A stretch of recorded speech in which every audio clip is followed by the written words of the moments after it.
helping people cope with and overcome life's challenges. This is Life Transformations with Michael Hart, certified Christian counselor and director of Ottawa's Elim Counseling Services.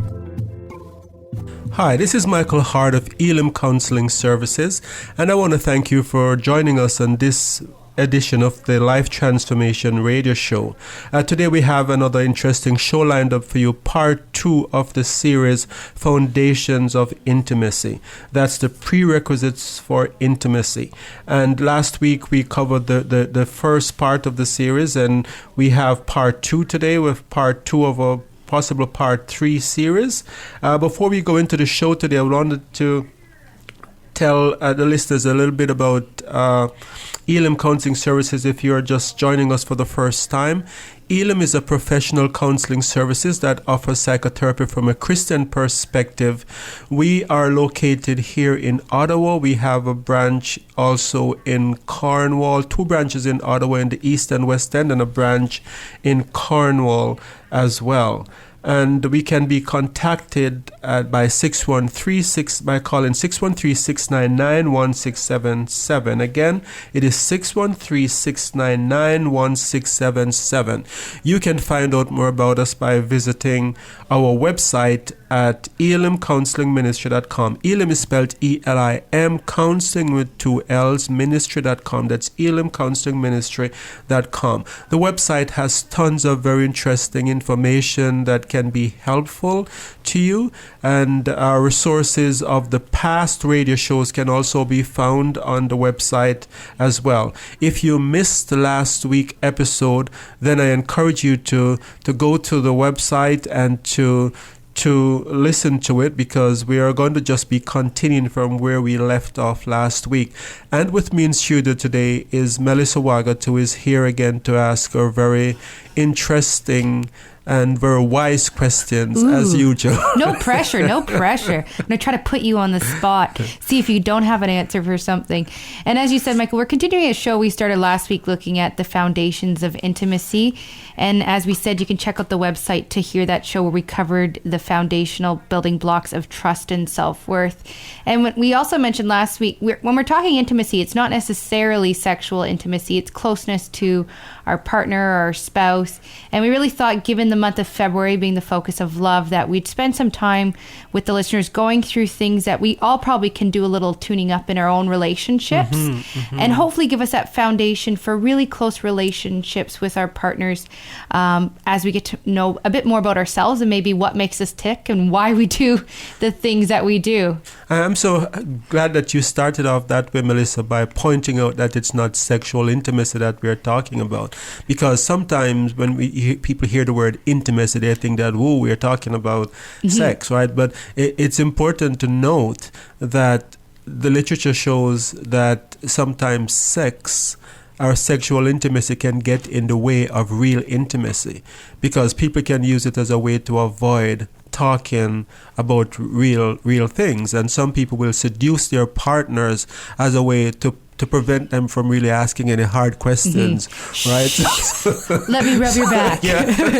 Yeah. So there's no parental disclaimer to this show by any means. Kids can stay in the room. We will not be talking anything too raunchy. Right, but absolutely not. Yes. But it's really about how we get emotionally close to our partners. Absolutely, yes. So the first building block for this show that we're going to cover is tolerance. Yes. So last week we covered the first 2, which was trust and self-worth. And as I said, you can listen to that by going to the podcast on the website. So today we are talking about tolerance. And by tolerance, just talk a little bit about what I mean by tolerance. By tolerance, I mean the ability to live with ambiguity, right? To live with imperfection, to live with the uncertainties of life. There are some people that are very uncomfortable with those things. Even conflict is a part of tolerance. Some people will feel as if the world is falling apart, their relationship is falling apart if there is any kind of conflict. But what the literature shows, that conflict can actually be very good for a relationship, because it can help you to work through difficulties, it can help you to get to understand each other better, and conflict can be a building block for a more stable, longer lasting relationship. But if tolerance is not there for these things that I've talked about so far, what will happen is that you will never be able to work through difficulties, because the person just cannot deal with the tension that comes from talking about real serious issues. And when that is missing, it's very hard to get close to that person. That those issues that are not being discussed, they don't vanish into thin air. They don't just disappear. Sometimes your partner might behave as if they're doing some kind of magical trick that makes these problems go away by not talking about it.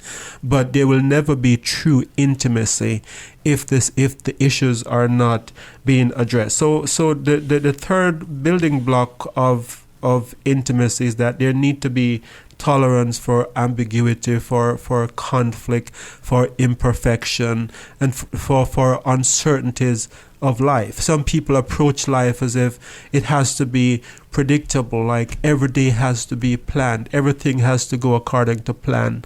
And when the first bump comes along the road, it's as if, wow, my world is falling apart. What do you mean that you didn't bring in this amount of income this month? It's a big issue.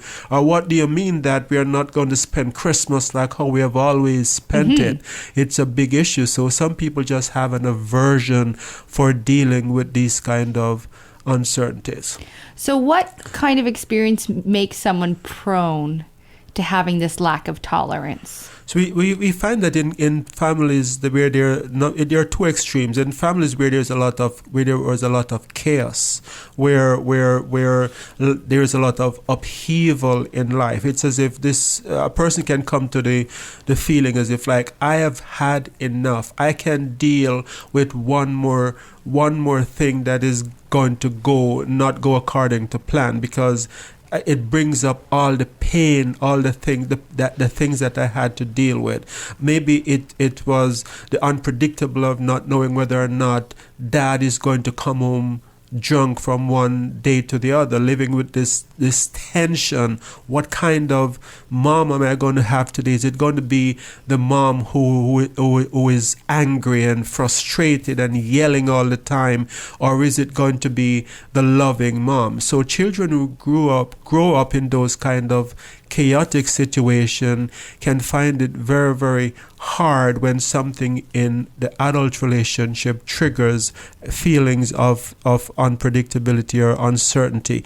We have the other extreme as well, where people who are from very, very good families where everything was quote unquote perfect, or where they had to be perfect, and the perception was that mom and dad was perfect and that the kids had to be perfect, then it makes very hard for them to be in a real adult relationships where there is conflict, where there are challenges, and where real issues, real life issues have to be worked through. So those kind of two extremes in family of origin makes it very difficult for people to have this building block of tolerance that is necessary for intimacy. Mm-hmm. So no matter what sort of camp you come from, if you're coming from the house where it was just nuts all the time, or you were coming from the squeaky clean house that nothing bad ever, at least openly, happened, how does that impact how you view relationships or the world around you? So for the world, let's start with the world around you first, the view of the world. People, the worldview is that people should be perfect. Life should be predictable. Life should be easy. So if someone has that kind of worldview, life should be easy, and then you get into an adult relationship where the real things in life start happening, the normal things in life where you have challenges and unpredictable, then this person begins to fall apart emotionally because life is not going according to the script. Life is not going according to what they thought it would be. So if people should be perfect because mom and dad was perfect and mom had this very high standard for us where we should be perfect, when you meet a partner that is imperfect as we all are, then it makes I don't know about you, Michael, but I think I'm great. Yeah, I think you're close to perfect, Melissa. Like, you're perfect most days, especially when you're on air, but I don't know about off But yeah, air. when you move in together and the socks are on the floor, that dish is in, or someone just does something different than what you would. We all have that. Yeah, so when people have that kind of world view or that view of the world, it makes it very, very difficult to be close, because then they also develop what we call core value of self, right? Yeah. So how do they see themselves? So the perfectionist person from the perfectionist home. Let us use the squeaky clean home. The core value about self would be that I have to be perfect, or I am superior to others, or I am always right. Right, because mom and dad grew us up to feel as if we were always better than our neighbors. We were always smarter than everyone in our school. So we have to be right. We can't be wrong, and so this makes for very, very difficult challenges in romantic relationships. The word that keeps coming into my head, and I don't know why, is control. Where does it come to? Does it come to play in this type of when you're lacking this type of foundational piece? To some extent, because if you're intolerant to conflict, for example, you're going to try to control the situation so that there is no conflict, or conflicts cannot be addressed, right? You're going to behave in ways in which you try to make sure that you don't admit to your conflict, or if you see things that needs to be talked about or addressed in your own life, you try to control your partner in such a way that you make sure that they don't get a chance to talk to you about the issues that they need to address with you, because to do so would shatter your concept of yourself, that you're always right and you're always perfect. So the control then would be to maintain that facade, to maintain that notion that you are this perfect person. Yeah. You have to structure everything so there's no element of risk or ambiguity out there. I know what's happening next. Yes, and then absolutely. when it doesn't, then you have the problem, right? And so how does this impact on our close relationships? If you have this tendency that I must be perfect, or we must be perfect, or my partner must be perfect, sometimes it goes that way as well. So if it goes to the extent, to the along the line of my partner has to be perfect, then it makes it very, very hard for these people to forgive others, because you did something wrong. You didn't live up to the standard that I had for you. You are not like my dad. You didn't measure up to how my dad was or my mom was. You're not like my mom. You have let me down. And so it to forgive in those circumstances, when there is this perception that mom and dad was perfect, then were perfect, then it puts a lot of pressure on the partner, because the partner is always been put under pressure to live up to the image that this person has created of their parents. So how do we go about fixing this?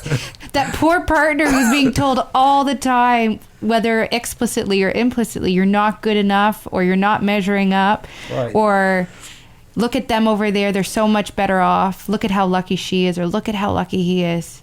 How do you stop that dance? Well, I hope for people listening who might be in that situation, and so one of the first realization that you should come to is that your partner's parents are not as perfect as they're making them out to be.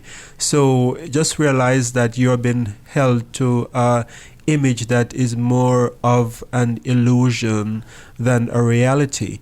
And if you can realize that, then it can be easier for you not to take things personally and to start maybe lashing out at the parents or, being bitter with your partner. The second thing to realize is that your partner needs help to realize what real life is all about, and that through counseling with someone who is skilled, they can help the person to see that they are really living up to trying to live up to a reality that didn't exist. I remember one client that had this perception, something had happened with her husband. It wasn't anything like an affair, but it was inappropriate.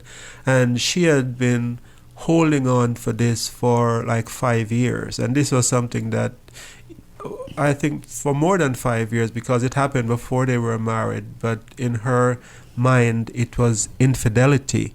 And it wasn't, as I said, it was inappropriate, but it wasn't that the person had sex. So she just would not forgive. She would not let it go. And it came down to the realization that we finally realized that what was happening is that she had this concept of her dad that she wanted her husband to measure up to, and this incident reminded her that he was not living up to it. And so she held on to it and refuse to let it go. And what finally worked, that this person was able to let that go, was when something happened in her family between her mom and her dad, that she finally saw that her dad was not perfect. He's a normal person. He's a normal person. And it is kind of interesting, but she said when that day came, when she finally realized that her dad had committed this fairly significant flaw, she and her sisters were actually celebrating. It's as if they were like, thank God, Dad is. It's like they were relieved, because they realized that they had been carrying this heavy expectation that they were putting on their spouses that make it very hard for them to live. And so now, when that realization came to the fore that was not perfect, she was able to let go of I'm sure their husbands were celebrating Absolutely. with them too. And I'm thinking too, we talked about people being averse to conflict, having issues in this area too. We have done shows in the past where healthy dealing with conflict, and how we've talked in the past numerous times about how conflict, when done right, is a relationship builder, not a destroyer. Yes, if people are having issues with that, look back on the podcast, because we've covered that topic in depth before, and it can be really helpful so that conflict doesn't become an intimidating factor in your relationship, but something you look to as a strengthening tool, that you can build that trust to have these deep conversations with your partner and know that your relationship's still going to be okay. Absolutely. And so when you have these illusions that people are trying to live up to, one of those illusions is that mom and dad never fight. I never see mom and dad have an argument. So therefore, our relationship needs to be like that. Because they wait until you were asleep. Right? Yes. Either that, or it's a very dysfunctional relationship, because if you don't argue someone is giving up all their rights and their likes for the purpose of the other. So just realizing, as you said, that it's healthy to have discussions and to have fights and to work things out. So now that we've got, you wanted to add one more thing? Just before you go on, for the listeners who are just joining us, so just like to welcome you and thank you very much for listening to this edition of the Life Transformation Radio Show. I'm your host, Michael Hart of Elim Counseling Services, and Melissa Wagot is my co-host here today. And if you're not familiar with Elim Counseling Services, you can call us at 613-699-1677 or go to our website at elimcounselingministry.com. Elim is spelled ELIM, counseling with 2 L's, elimcounselingministry.com. And we are here today talking about foundations of intimacy. If you have missed this is the second second part of the series. You can listen to the first part part by going to our website and listening to the podcast entitled Foundations of Intimacy Part 1. So we're in Part 2 today, and so far we have covered 3 of the 7 parts of the foundation of intimacy, Melissa. We've covered trust, self-worth, and I think we have more or less just wrapped up on tolerance. And so next up we have mutuality. And this was a word I wasn't familiar with prior to today. So can you explain what mutuality in relationships mean? Well, is this healthy balance in relationship where there is a kind of give and take. There is a kind of interdependence between each other. So it's not the opposite of that would be relationships that are out of balance, where one person is there for the sole purpose of meeting all the needs of the others, where one person becomes a caretaker or more like a teacher that is there to help to teach the other person. Those are dysfunctional adult relationships. In adult relationships, there should be a balance where each person feels secure enough to contribute something to the relationship. Each person, one person might be totally in charge of one area, but the other person can be also totally in charge of another area. So in relationship where this is out of whack, where one person becomes the caregiver or the person who we talk about in another show about this triangle between the rescuer and the victim, and then we have conflict as the third angle of the triangle. When that happens, where one person plays that superior role of either the rescuer or the caregiver, then it affects intimacy, because there is not that mutuality where there is this mutual benefit or this interdependence as another word for that. I'm also thinking a bit of the mutual respect. Mutual respect as well. Yeah. So when that is out of whack, what end up happening is that one person will feel a lot of resentment and bitterness after. Well, both parties will become angry because one person will become resentful or develop resentment because they feel as if I have to be sailing this ship all the time, and all you do is just come on board. And the other person is feeling, why do you have to be sailing this ship? I can't get a chance to do anything, or I feel like, you're always in control of me. So there is a lot of resentment on both sides. But in healthy relationships, there is this interdependence, this mutuality where there is give and take, and there is mutual benefit. You're better together. To both parties. You're better together. There is a synergy. Exactly. So what causes this imbalance to occur in a relationship? What factors lead to someone to be prone to be maybe the caregiver or that person that's the rescuer and needs saving? Or is perceived to need saving, I should say. It's two extremes. Like for someone who grew up where a parent did everything, they didn't develop a self-autonomy. They weren't given any responsibilities. They weren't made to feel that they were competent because mom or dad did everything. And every time that they tried to do something, then they were told that you did it wrong, or made to feel the sense of futility, that they were always in the wrong. In situations like those, you can have this person in adult life feeling as if they need someone to tell them what to do. They need someone to be in charge because I don't have the confidence. I don't have the ability to feel as if I can contribute anything. So that's the first extreme. The other extreme that sometimes happen in childhood experiences where a person is abandoned, or where a person becomes what we call in psychological terms the parentified child, where for some reason mom or dad was absent, or mom or dad, they were present but they didn't play their role. So even as a young child, age 12, 13, and sometimes even younger, this person had to step up to the plate and took over all the responsibility.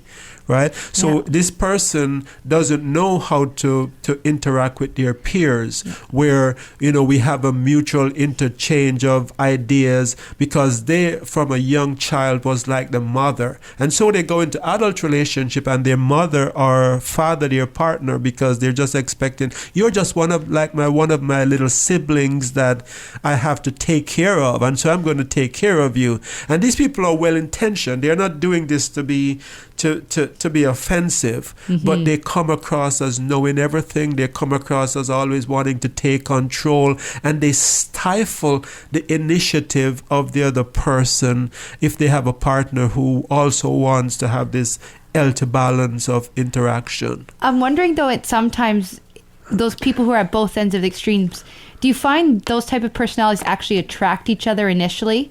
Because you have the person that parentified child wants to be the caregiver, wants to be in the control, and you have this other person that doesn't think they can make a choice for themselves or needs direction. That is often the dynamic we take. That initially this works because the needs, even though unhealthily, are being met. But with time, if you do want to develop a healthy mutuality and the other one doesn't want to give, you're kind of stuck. Yes, and so I think it's a process of natural selection, if we may say that. Because if a person has this kind of mothering, have to be in control of atmosphere, when you meet another person that is also fairly assertive and you start dating and you start realizing, wow, this lady is treating me like I'm one of her children. Thank you, but no thank you. This relationship is not going to go any further. Healthy people will see that and will pull away from it. Someone who is wounded in the opposite way, as you have said, the opposite will find that familiar, and so will gravitate to that kind of relationship. So yes, they usually end up with the person who is domineering or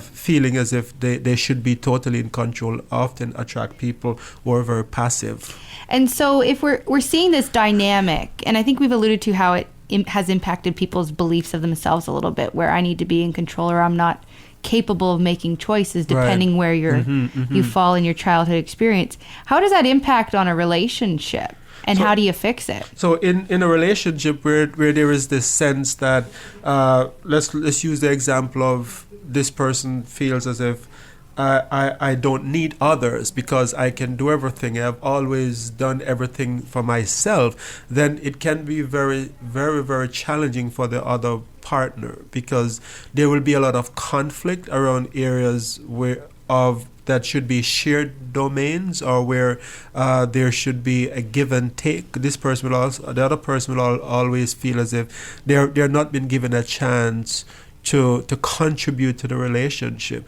But then what we see that is quite strange in the sessions that we have with this kind of dynamic, the same person who will play the domineering role, takes on all the responsibility and mother and take care of the other person, will complain that the other person is not being the leader. They're lazy, they do nothing. They're lazy, they do nothing. And the other person will say, well, you don't give me a chance, because if I do it, number one, I don't do it the way that you want it to be done. And number two, I don't get a chance because you do everything before I get a chance to do it. So unfortunately, we have come to the end of today's show. So we're going to have a part 3 in this series on foundations of intimacy. So stay tuned to the next broadcast of this show. If you're just joined us, you're listening to the Life Transformation Radio Show. I'm your host, Michael Hart of Elam Counseling Services, and my co-host Melissa Wagat is here, has been the other voice that you have been hearing today. And we want to thank you very much for listening to this edition of the show. If you have missed the first part, or you missed out on part of this show, please go to our website at elimcounselingministry.com, ELIM counselingministry.com. You can also call us at 613-699-1677 if you have a question on this topic. And until next time, this is your host Michael Hart of Elam Counseling Services, and Melissa Waggett, thanking you very much for listening to this episode of the Life Transformation Radio Show, and praying that God would bless you in all your relationships and keep you sound in mind and pure in heart. Thank you for listening.